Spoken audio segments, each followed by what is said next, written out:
Planet Earth, an oasis of life, floating in the never-ending expanse of space. It is home to spectacular biomes of fauna and wildlife, spread over several diverse continents, from mountainous ranges to dense jungles, from arid deserts and oceans to the harshest of ice-cold climates. It is a paradise of biodiversity that leaves you breathless in its beauty, complexity, and wonder. But unfortunately, Bitcoin is fucking it all up. Whilst this may seem like hyperbole to the untrained ear, during this documentary you will learn the disturbing truth about this growing global crisis, as we show you why Bitcoin is quite literally making a hash of the global environment. Before 2009, the people of this world lived in peaceful harmony with their environment. There was no significant energy use. There were no adverse weather conditions. There were no droughts, forest fires, storms, or overconsumption. But following the genesis of Bitcoin in 2009 and its proof-of-work mining algorithm, that all changed. This is how the world looks today.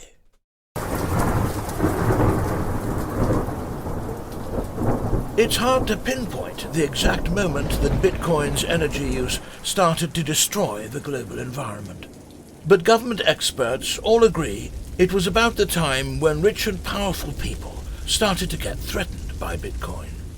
At first, this caused a lot of confusion amongst Bitcoiners who started to wonder why Bitcoin was being singled out and treated with such hostility compared to other energy-intensive industries that use more energy than Bitcoin. However, they all overlooked one simple fact: that Bitcoin violates these three categories of energy use. It has been scientifically proven by government scientists and left-wing think tanks that if your energy use violates any of these three categories, then it is in fact bad for the environment and is indeed wasteful. Whilst Bitcoiners doth protest, footage filmed here at the BBC shows the devastating impact Bitcoin mining has on the global environment. From boiling oceans, to forest fires, to melting ice caps, deforestation, and the wiping out of local species inhabiting both land and sea. In fact, due to this global devastation, Bitcoiners around the world have been classified as an invasive and disruptive species by the establishment, thus providing justification for the use of force and coercion against them. On the decentralized plains of the Serengeti, 2 lion Bitcoiners have been working hard, stacking sats. Their perseverance and grit has landed them a sizable kill. However, Bitcoiners are not the only ones inhabiting these plains, and quite quickly the smell of outsized gains starts to permeate the air. A pack of statist and leftist hyenas soon pick up their scent, their propensity for violence matched only by their hunger.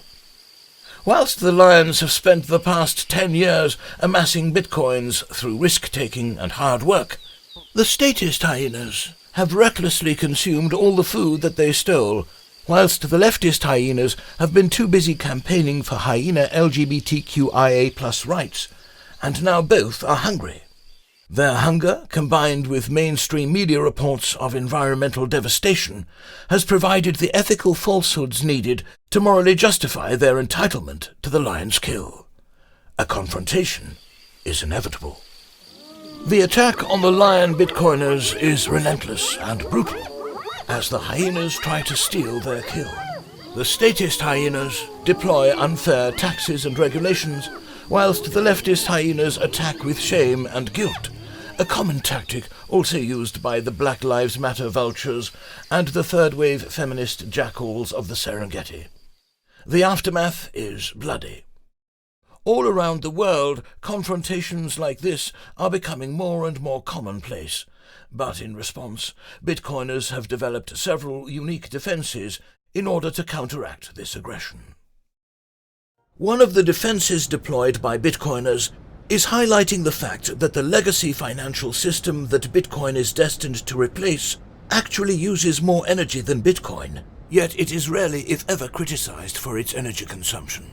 They argue that huge amounts of skyscrapers, data servers, computers, lights, furniture, and millions of miles of cabling are incredibly energy intensive. However, the Bitcoiners are forgetting one important thing. The entire banking infrastructure does not run on energy. It actually runs on this stuff: magical pixie dust. Excreted from the arses of unicorns and collected with dream catchers, this precious commodity powers the extensive banking infrastructure all around the world.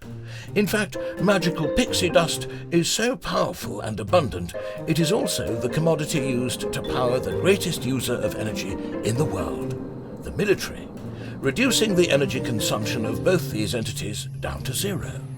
This is the reason you never hear criticism of energy use by these entities, and has nothing to do with the fact that politicians receive huge amounts of political donations from them.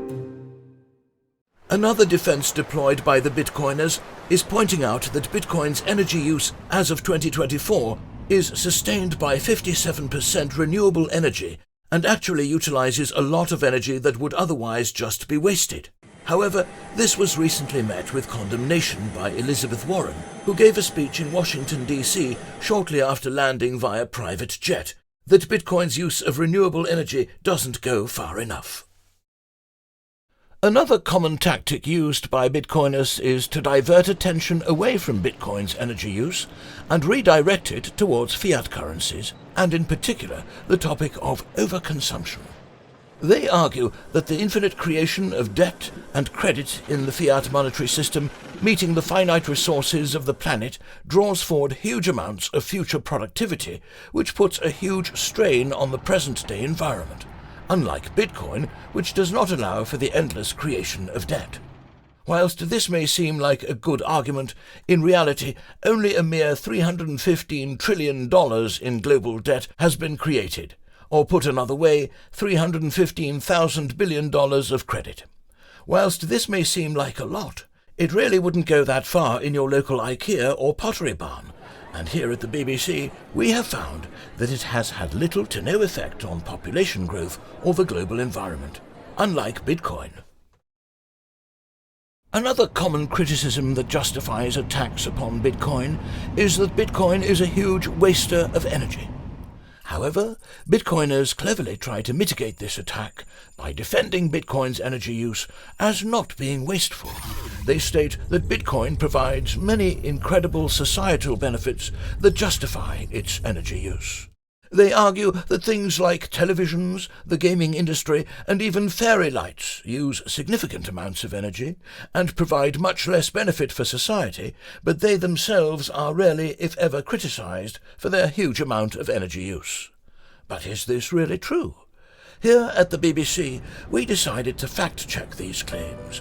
Whilst Bitcoin has some very minimal benefits for society, such as freeing billions of people from the societal devastation of inflationary currencies, the ability to prevent large-scale warfare, making several human rights inalienable, preventing financial censorship, ending capital controls, removing predatory middlemen, increasing social mobility, and creating a financial and monetary universal standard for the whole of humanity for the first time in its existence. These benefits simply paled in comparison to the benefits of video gaming and television. Without gaming, adolescent boys would not be able to spend hundreds of hours leveling up in Call of Duty whilst slagging off each other's mums in game lobbies. And without the ability to watch reruns of Friends and The Office, society would simply crumble overnight. And that's before we even get to the benefits of Christmas lights. Quite simply, without them, humanity's morale would nosedive so far in winter that government experts believe it would lead to the risk of nuclear proliferation, a fate we simply cannot afford. Whilst Bitcoiners do their best to defend against the allegations of environmental terrorism, the numbers don't lie. CO2 is out of control, and Bitcoin mining has killed the canary in the coal mine. Globally, CO2 makes up around 0.04% of the Earth's atmosphere. Of that, 97% is produced naturally, whilst only 3% is man-made, and of the 3% produced by humans, Bitcoin mining makes up 1%, or a devastating 0.03% of total CO2 emissions.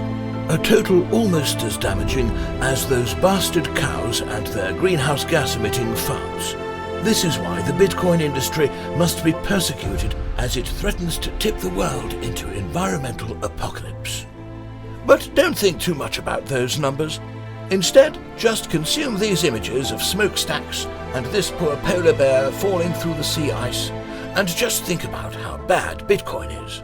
Hopefully by now you have seen enough to convince you that the use of force and coercion against the Bitcoin industry is justified in order to change Bitcoin's proof of work and consensus mechanisms, to remove its decentralization and turn Bitcoin into something that can be centralized and controlled, thus neutralizing its threat against the power of the legacy financial system, nation-states, and the global elite that control this world.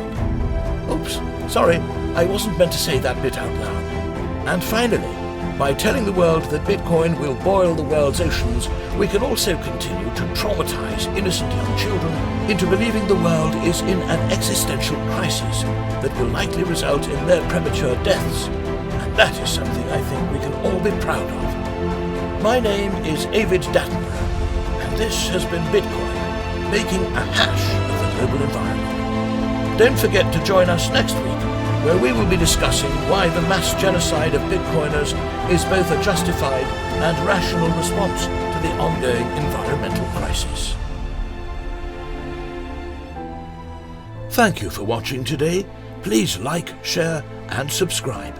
And don't forget to pay your Renegade Investor license fee by donating to the channel to help fund future content.